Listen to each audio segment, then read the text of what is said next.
Dear students, now we are moving to the last chapter of our statistics paper, that is interpretation of data. In the previous classes we have seen how can we collect the data, how can we graphically represent the data, and finally analyze the data. So after analysis we have to interpret our result or data. That is called the interpretation of data. So how it is possible? Why we are interpreting the data? We are interpreting the analyzed data for checking the accuracy of our result and also for making a final conclusion.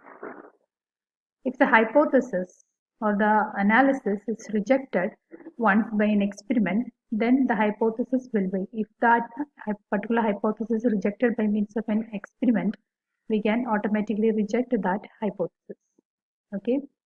So in statistics, this tool will provide the essential methodology for verifying the veracity of the hypothesis or the validity of that hypothesis which is formulated by the researchers. So for testing the validity of the research which is or the hypothesis which is formulated by the researchers or scientists, this interpretation is generally doing. So it is almost always done by using null hypothesis. We are doing this by means of null hypothesis. So what is meant by null hypothesis? Have you heard about null hypothesis?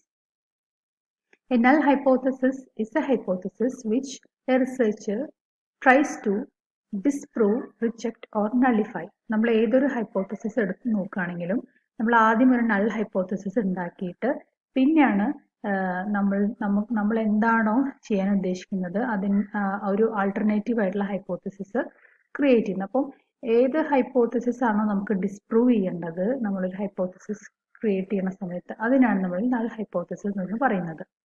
അപ്പോൾ alternative hypothesis എന്ന് പറഞ്ഞെങ്കിൽ എന്താണ്? അതിന്റെ quite opposite. നമുക്ക് എന്താണോ നമ്മൾ കണ്ടെത്തിയിട്ടുള്ള observation അത് കറക്റ്റ് ആണെന്നുള്ളത് സയന്റിഫിക് കമ്മ്യൂണിറ്റിക്ക് മുമ്പിൽ പറയുന്നതാണ് ആൾട്ടർനേറ്റീവ് ഹൈപ്പോത്തസിസ്. ഈ നൾ ഹൈപ്പോത്തസിസിനെ നമ്മൾ it's designated by H0 and alternative hypothesis designated by H1. So ഇത് കുറച്ചുകൂടി നമ്മൾ ഒരു എക്സാമ്പിൾ വെച്ചിട്ട് പറയാം. For example, a tomato plant which will exhibit a higher rate of growth when planted in compost rather than soil. കമ്പോസ്റ്റിൽ വെക്കുകയാണ് വെച്ചെങ്കിൽ plant ചെയ്യുകയാണെങ്കിൽ tomatoes പെട്ടെന്ന് വളരും ദാൻ വെറും ബെയർ സോയിലിൽ വളരുന്നതിനേക്കാളും നമ്മളൊരു കമ്പോസ്റ്റ് മിക്സ്ചറിൽ ടൊമാറ്റോ പ്ലാന്റിനെ എന്ത് ചെയ്യാണ് വളർത്തുകയാണെങ്കിൽ അത് പെട്ടെന്ന് വളരും. ഇതാണ് നമ്മൾ ചെയ്യാൻ ഉദ്ദേശിക്കുന്ന ഒരു അല്ലെങ്കിൽ നമ്മൾ ഒബ്സർവ് ചെയ്തിട്ട് കണ്ടുപിടിക്കാൻ ഉദ്ദേശിക്കുന്ന ഹൈപ്പോത്തസിസ് പറഞ്ഞത്. അപ്പം നമുക്കിതിനെ H1 പറഞ്ഞിട്ട് റെപ്രസെന്റ് ചെയ്യാം. That is tomato plant will exhibit that is A positive result കിട്ടുന്നതാണ് നമ്മൾ ആൾട്ടർനേറ്റീവ് ഹൈപ്പോത്തസിസ് ആയിട്ട് നമ്മൾ പറയുന്നത്. ഇനി ഇതിന്റെ നൾ ഹൈപ്പോത്തസിസ് എന്താണ്?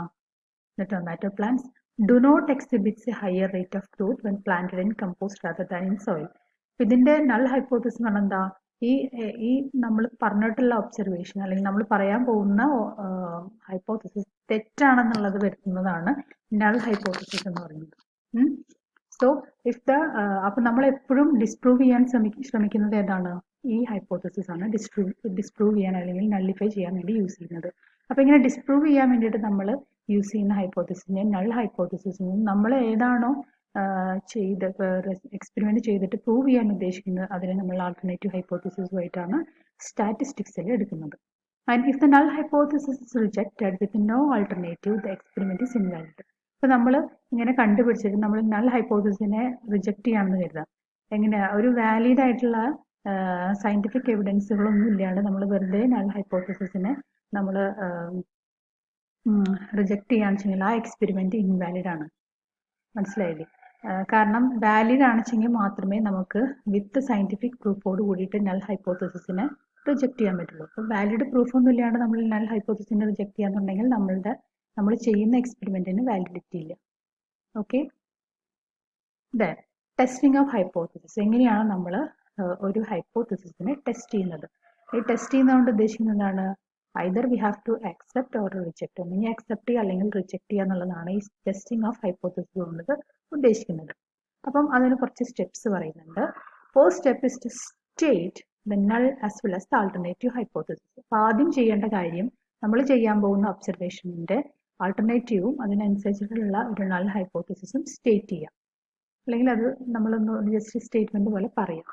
രണ്ടാമത്തെ സ്റ്റെപ്പ് എന്ന് പറഞ്ഞാൽ second step is to make the assumptions of the observation. നമ്മൾ ചെയ്യാൻ പോകുന്ന എക്സ്പെരിമെന്റിൽ വരുന്ന അസംഷൻസ് എന്തൊക്കെയാണെന്നുള്ളത് രണ്ടാമത്തെ സ്റ്റെപ്പിൽ നമ്മൾ കൊടുക്കും. മൂന്നാമത്തെ സ്റ്റേജ് എന്ന് പറഞ്ഞാൽ compute the relevant statistical test. നമ്മൾ കൊടുത്തിട്ടുള്ള എക്സ്പെരിമെന്റിനെ പല രീതിയിൽ സ്റ്റാറ്റിക്കൽ ടെസ്റ്റുകൾ വെച്ചിട്ട് നമ്മൾ എന്ത് ചെയ്യാം, മെഷർ ചെയ്യാം. T test, F test, chi square test എന്നൊക്കെ പറഞ്ഞിട്ട് ഈ സ്റ്റാറ്റിസ്റ്റിക്കിൽ നമ്മൾ ഒരുപാട് ടെസ്റ്റുകൾ യൂസ് ചെയ്യുന്നുണ്ട്. ഇത് വെച്ചിട്ടാണ് നമ്മൾ ഒരു ഇതിന്റെ വാലിഡിറ്റി നമ്മൾ നോക്കുന്നത്. Then compare the test statistics, that is S. അതായത് this third one, T test, F test, chi square test ഒക്കെ വെച്ച് ചെയ്യുന്ന റിസൾട്ടിനെയാണ് നമ്മൾ ടെസ്റ്റ് സ്റ്റാറ്റിസ്റ്റിക്സ് എന്ന് പറയുന്നത്. അതിനെ എസ് കൊണ്ടാണ് റെപ്രസെന്റ് ചെയ്യുക. അതിനെ we have to compare this test statistics with the relevant critical values. Relevant ആയിട്ടുള്ള ക്രിട്ടിക്കൽ വാല്യൂസ് എന്ന് പറഞ്ഞു വെച്ചെങ്കിൽ ഒരു ടേബുലേറ്റ് ചെയ്യില്ല നമ്മൾ, ഒബ്സർവേഷൻസ് ടേബുലേറ്റ് ചെയ്യും. അതുമായിട്ട് കമ്പയർ ചെയ്യുമ്പോൾ നമുക്ക് കിട്ടുന്ന റിസൾട്ട് എന്താണ്, അതാണ് ഈ ക്രിട്ടിക്കൽ വാല്യൂ എന്ന് പറഞ്ഞുകൊണ്ട് ഉദ്ദേശിക്കുന്നത്. അപ്പം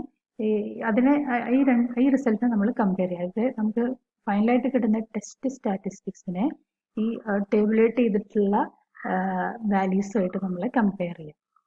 എന്നിട്ട് നമുക്ക് നമ്മൾ എന്ത് ചെയ്യണം, we have to decide whether to accept or reject in favour of alternative. എന്നിട്ട് ഈ കമ്പാരിസന്റെ ബേസിൽ നമ്മൾ എന്ത് പറയണം, നമ്മൾ ഡിസൈഡ് ചെയ്യണം ഇത് ഈ ഹൈപ്പോത്തസിസ് റിജക്ട് ചെയ്യണോ അല്ലെങ്കിൽ ആക്സെപ്റ്റ് ചെയ്യണോ എന്നുള്ളത്. അതെന്ന് പറയുന്നത് ഏതിന്റെ ബേസിലാണ് നമ്മൾ ഡിസൈഡ് ചെയ്യുകയെന്നുണ്ടെങ്കിൽ ആൾട്ടർനേറ്റീവ് ഹൈപ്പോത്തസിസ് ആണ് നമ്മൾ ആദ്യമേ എടുത്തിട്ടുള്ള ഹൈപ്പോത്തസിസ്, അല്ലെങ്കിൽ പ്രൂവ് ചെയ്യാനുള്ള സാധനം.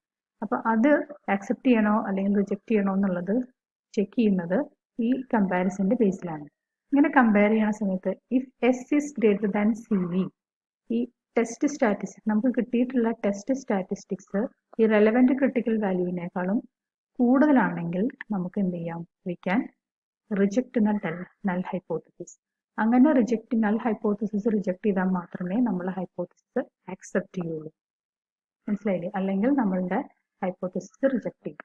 So this value is important. You have to compare the test statistics with the relevant critical values. Okay, so that's all about the interpretation of data, their acceptance or rejections in a just an outlook. Okay, so I hope you understood. Thank you.